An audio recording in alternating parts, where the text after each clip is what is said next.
Hello and welcome to TVP World, coming to you live from Warsaw, Poland. I'm Anna Kalczyńska and you're watching World News Tonight. Well, we'll begin with a project what's been called without precedent and an investment in peace. So says the Polish Prime Minister, talking about the East Shield. Donald Tusk has visited the Shield's first constructed section on the border with Russia. More on this in just a moment, but first, let's take a look at the headlines. Ukraine signals readiness to make concessions to Russia, but is counting on some more decisive moves from NATO. In Syria, the first rebel offensive in years is taking place. The regime in Damascus has already received aid from its ally, Russia. And parliamentary elections are taking place tomorrow in Romania. A week ago, the first round of the presidential election was won by a far-right and pro-Russian candidate. The East Shield is a national security plan that aims to strengthen Poland's and therefore NATO's eastern border. It assumes the construction of defensive fortifications and border monitoring systems across a total of 800 kilometers. Today, the first constructed element of East Shield on the border with Russia was visited by Prime Minister Donald Tusk. Our reporter Piotr Miszczuk was there, and here's his report. We are in the cross-border village of Dąbrówka, north of Poland, and we are just a couple hundred meters from the border with Russia. Prime Minister Donald Tusk visited this place on Saturday to see the first effects of the East Shield initiative. This is the initiative that aims to bolster the borders with Belarus and Russia, the borders that make up 800 kilometers. The project spans 2024 to 2028. The first effects were to be seen next year, but the project was brought forward and the first effects have already been visible. This is a key project for NATO as it aims to strengthen its eastern flank. Let's listen to Donald Tusk, who commented on this initiative. The better the Polish border is guarded and the more difficult it is to access for those who would have bad intentions, the greater the guarantee of maintaining peace.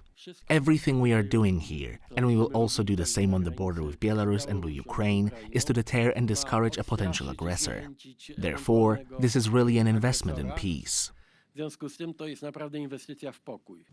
Prime Minister Donald Tusk also assured the public that there will be no resettlements. The East Shield project also aims to protect civilians and boost local economies that were hobbled by sanctions slapped against Russia and Belarus following the Russian invasion of Ukraine. Apart from those physical barriers that we can see behind me, there will also be imagery intelligence, signal intelligence and acoustic monitoring, but probably the most important part will be the anti-drone system. The border here, we are close to the Russian exclave of Kaliningrad, which might potentially be used as a springboard for future Russian aggression. Belarus, on the other hand, has already been used as a launchpad for strikes against Ukraine. The total cost of the East Shield initiative is estimated at around 2 billion euros, but according to experts, this amount might go even higher. For now, this is funded solely by the Polish state, but the Polish ministers want this to be also co-funded by the European Union. According to Polish top army officials, the project has been built in cooperation with the United States, the United Kingdom and the Baltic states. For TVP World from the Polish-Russian border, Piotr Miszczuk. Occupied territories are given to Russia in exchange for NATO membership for the rest of Ukraine. President Volodymyr Zelensky has for the very first time openly suggested that ceding de facto control of occupied Ukrainian territories to Russia is an option. So far, though, it's a theoretical discussion, as such a solution has not been offered to Kiev by anyone yet. Mikołaj Blomestein has more. NATO Secretary-General Mark Rutte was optimistic back in October. At the NATO summit, allies agreed that Ukraine's path to membership is irreversible. And Ukraine is closer to NATO than ever before. But despite his words, Kiev still hasn't received an invitation to join NATO, even when it's a key part of Zelensky's victory plan. Now, for the first time, The Ukrainian president has suggested he would find it acceptable for Kiev to temporarily give up the occupied territories in exchange for a ceasefire and, more importantly, immediate NATO membership. But if we want to stop the hot stage of the war, we should take under NATO umbrella the territory of Ukraine that we have under our control. That's what we need to do fast. And then Ukraine can get back the other part of its territory diplomatically. Zelensky's remarks come just after Ukrainian Foreign Minister Andriy Sybiha urged NATO to admit Ukraine in their midst. Offering Ukraine NATO membership, which excludes the territories occupied by Russia, has been doing the rounds in the international community, but it hasn't been proposed formally in any way, shape or form. Some leaders, such as German Chancellor Olaf Scholz, claim a country at war cannot become a NATO member, as it would push the entire alliance into an immediate war. Analysts disagree with that argument. The NATO Charter doesn't have a specific prohibition in terms of inviting a country that's already into war. It's a defensive organization. It's not one that's meant to be active. It's only meant to be reactive in a defensive sense. More likely than getting the nod for a NATO invite, experts think the remarks are intended to preempt any negotiations which could be forced by incoming US President Donald Trump. Whether it is good or bad idea, that's another issue, but potentially, of course, such kind of statements may be instrumentalized before the rounds of negotiations in terms of the ultimate ceasefire. And it is unlikely the construction will be accepted by Russia, especially since Zelensky still has no intention to formally recognize the occupied territories as Russian. What he's hopeful of doing is saying if he can make that work, if he can get Ukraine into NATO, then because he still holds parts of the Kursk Oblast in Russia, he can then use that to negotiate to get back in some kind of ceasefire, ultimate peace negotiations to get back the rest of the Donbass and the Crimea Peninsula. Thank you very much. What a team. Meanwhile, Trump's appointment of retired General Keith Kellogg as his special Ukraine envoy only seems to increase the urgency for Kiev to come out as strong as possible. Kellogg has signalled during the summer that he would force Ukraine to negotiate with Russia as soon as possible.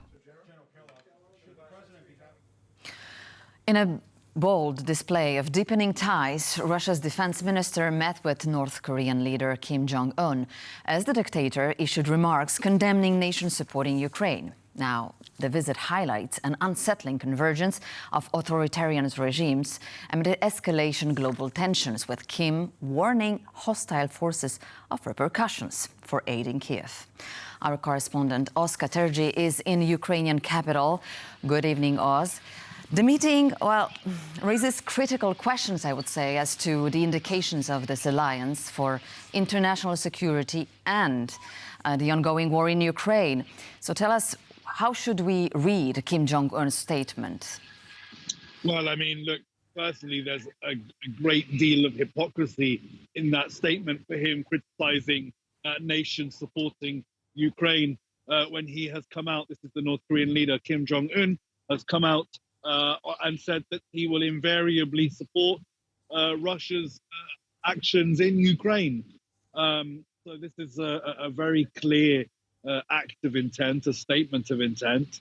The Russian defense chief, Andrei Belousov, is in Pyongyang, where the Russians and the North Koreans are discussing strengthening ties. The Ukrainians on Friday came out and they said they believe 5 million artillery shells and more than 100 short-range ballistic missiles have already been transferred from Pyongyang to Moscow, but also included is more than 100 pieces of heavy equipment, including artillery, cannon, and MLRS, multiple launch rocket systems.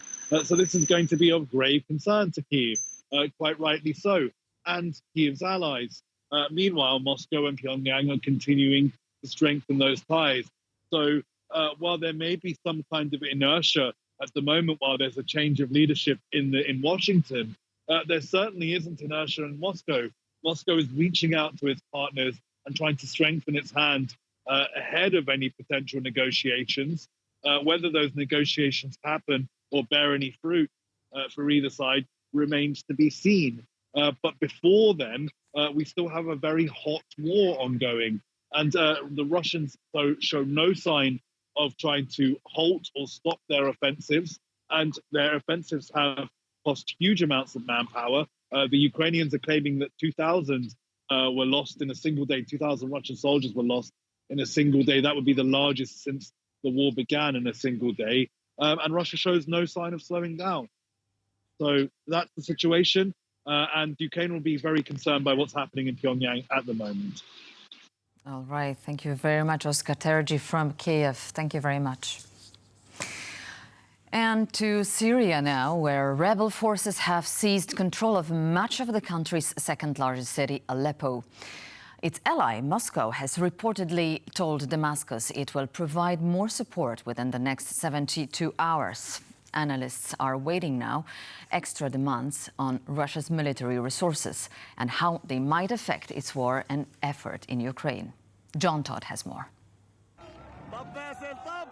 Rebels cheer as a statue of President Bashar al-Assad's brother is torn down after a lightning offensive in northern Syria. It rolled into the country's second largest city in the early hours of Saturday. The surprise attack coming 8 years after Russian and Iranian-backed government troops forced them out. Syria's army says dozens of its soldiers died trying to fight the advance, which is being seen as the greatest test of the al-Assad regime in years. Analysts say Russia is scrambling to support Syrian forces. I think the whole offensive, the whole gains would have not been possible if Russia intervened at the beginning fastly.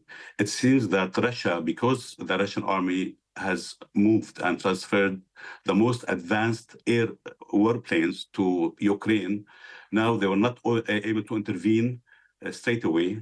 According to Reuters news agency, Moscow has told Syria that additional military support will begin arriving in the next 3 days. Russian and Syrian jets have begun bombing the city, which could well lead to significant civilian casualties. Now they just started to intervene just now, after 4 days after the armed groups were able to control the second largest city in Syria. I don't know if they can really be able to push them out without making huge damage for this big city, which there is about 5 million civilians are in the city.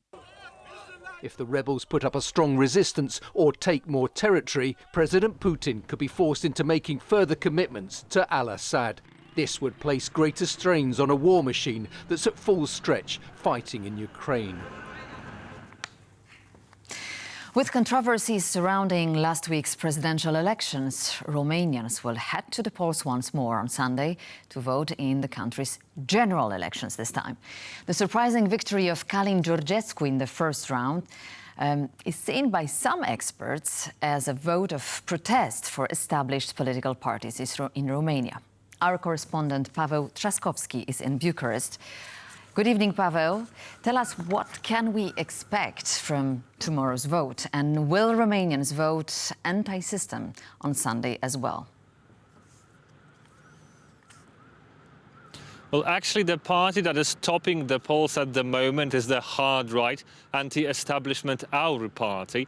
And when I spoke to some experts and Romanians today, there is a growing anti-system sentiment in the society, and it is attributed mainly to the declining economy and growing costs of living. I actually spoke to foreign affairs expert Ștefan Popescu on this matter, and I would like you to listen to a fragment of what he told me.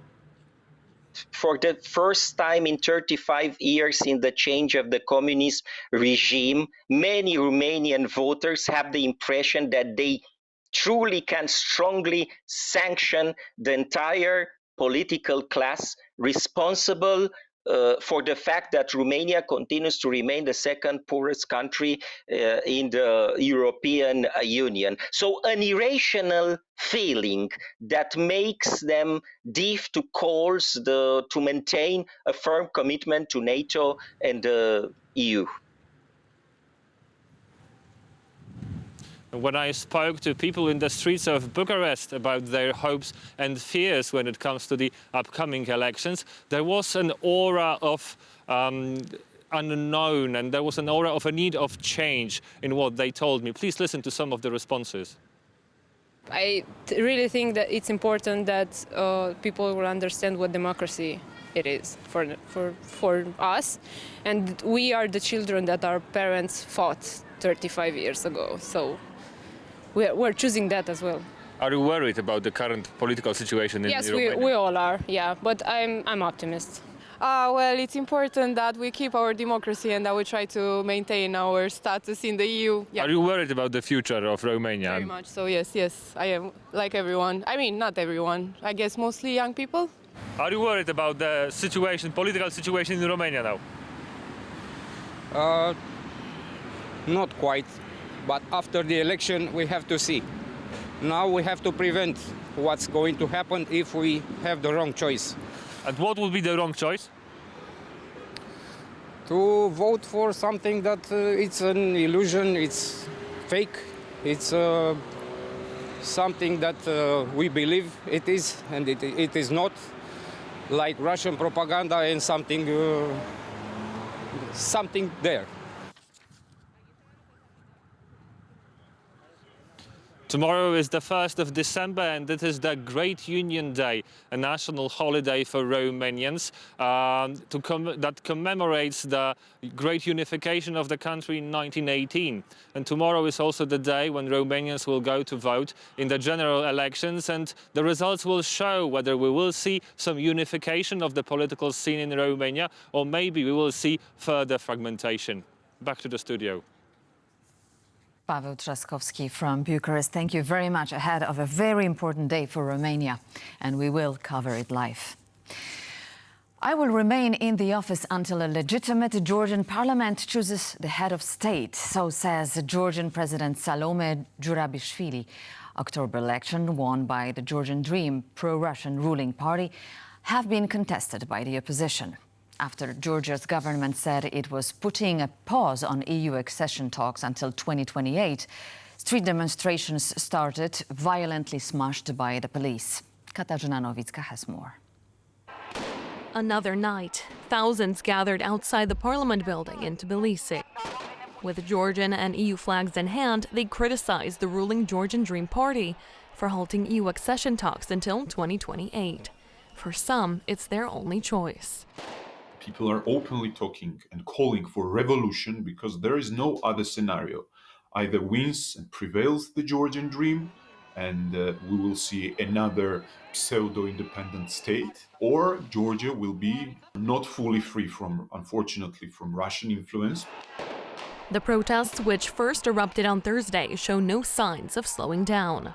Today they decided to end our history, everything what we have achieved for past 30 years, and not only that, for past maybe 100 years. Of course we're upset, we are so angry, it's literally beyond embarrassing. What this government is doing to us, it's literally like, this is really, I cannot believe, the words cannot describe what is happening today. Police quelled the protests using water cannons and deployed pepper spray and tear gas. But it didn't stop there. CCTV captured police officers chasing and beating the activists. One reported having her arm broken, and others sustained injuries. Georgia's pro-Western president Salome Zurabishvili also joined the protests. It's evident in every way. No one is willing to accept a Russified Georgia, a Georgia deprived of its constitution, or a Georgia under an illegitimate government and parliament. All this comes amid calls to hold new parliamentary elections. In October, the governing Georgian Dream Party claimed victory with well over half the vote. The election was seen as Georgia's chance to inch closer to European integration, but the final result was the exact opposite. Without Europe, all we have is Russia and death and poverty and destruction.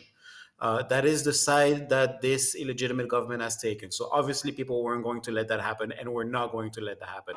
EU lawmakers have blamed the ongoing unrest on the ruling party, while at the same time decrying the election as the latest stage in the state's worsening democratic crisis.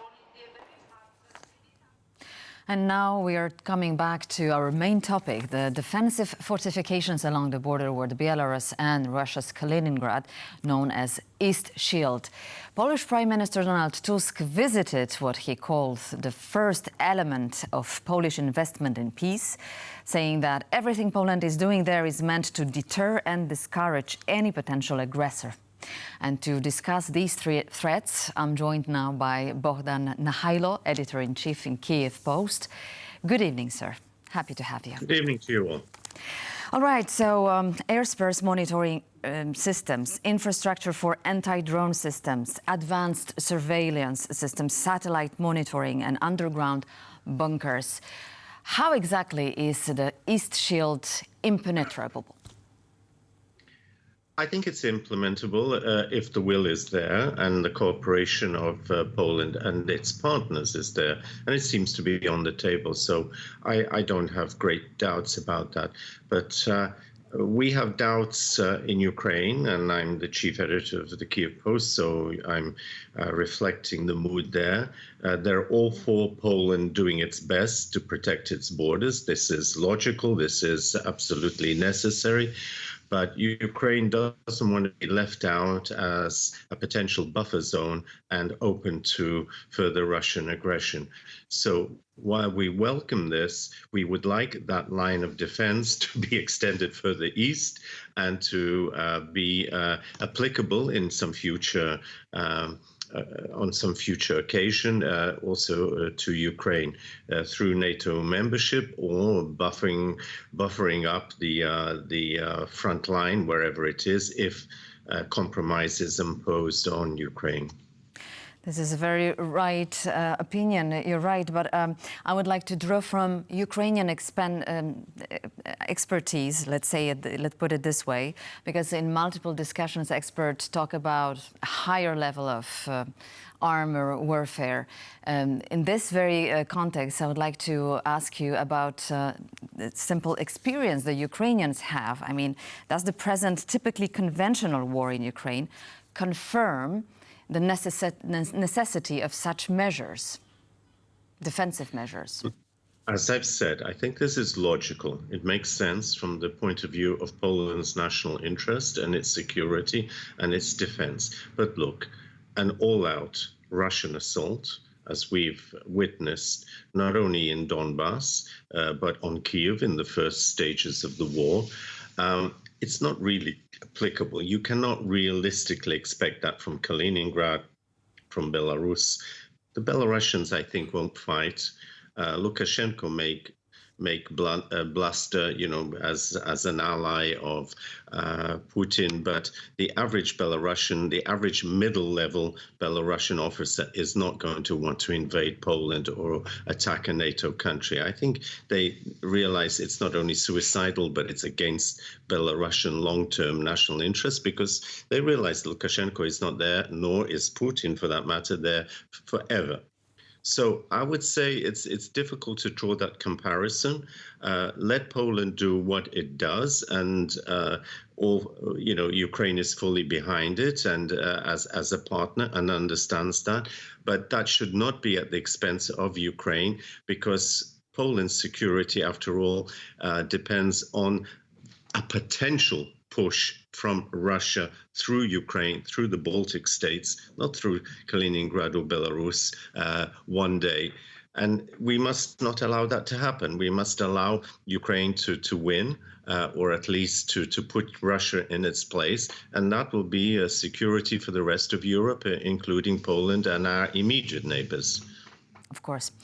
Okay, so I would like to move now to the latest proposal from Volodymyr Zelensky, who in an interview with Britain's Sky News made a suggestion that with Ukraine being admitted into NATO and with the alliance's umbrella applying only to 80% of the country controlled by Kyiv, he would consider ending the fight. So I would like to ask you, who is Volodymyr Zelensky actually talking to? Do you think it's Russia, which makes apparently no signs of will to end the war? Or is it the West by signaling that Ukraine is exhausted with the war? Or maybe, perhaps it's Donald Trump showing a commitment to a diplomatic solution?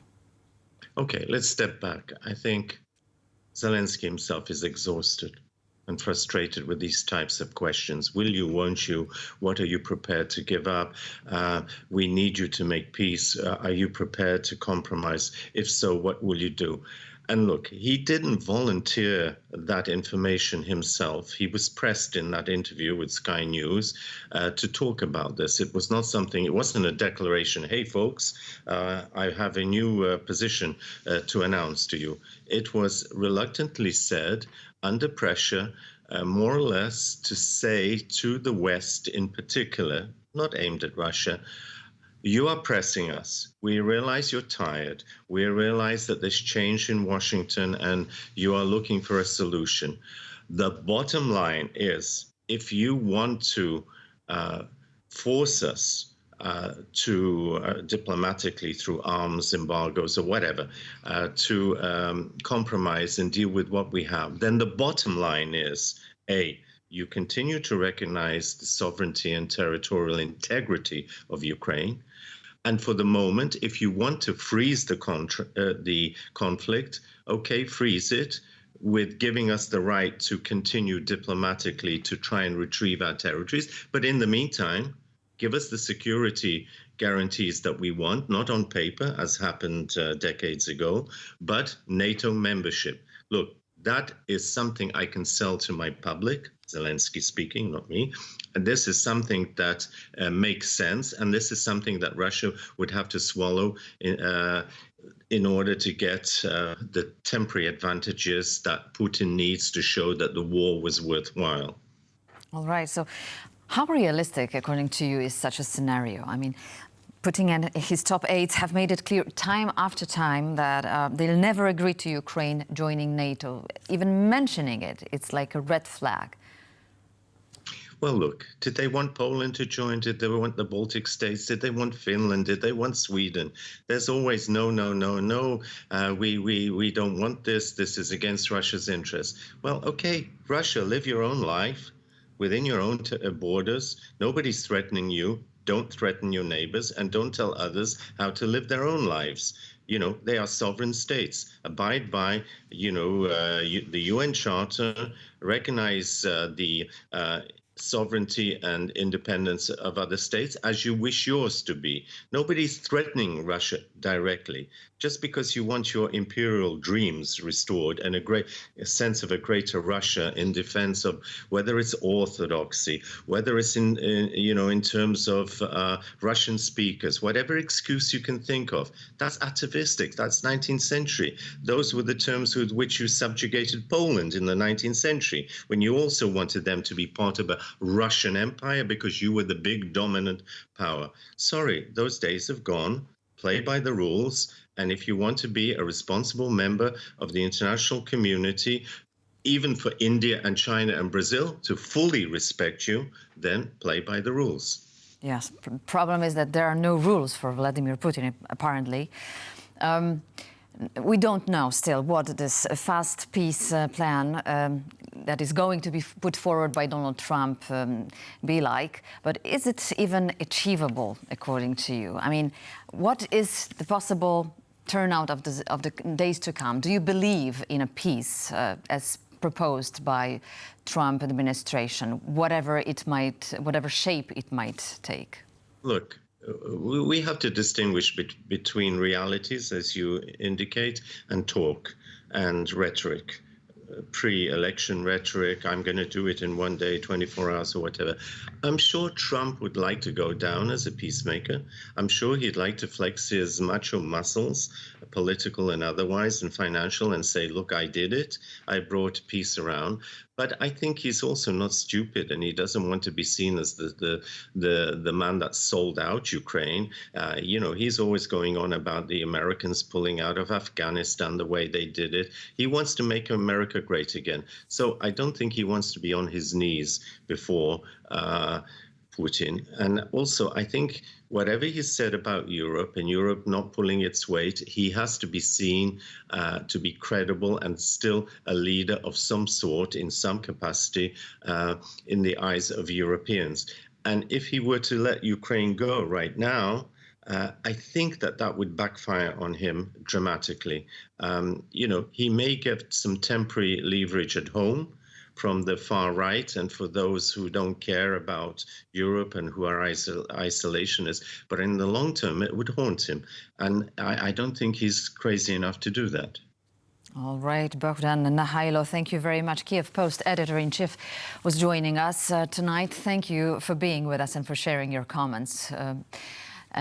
Good evening, good night.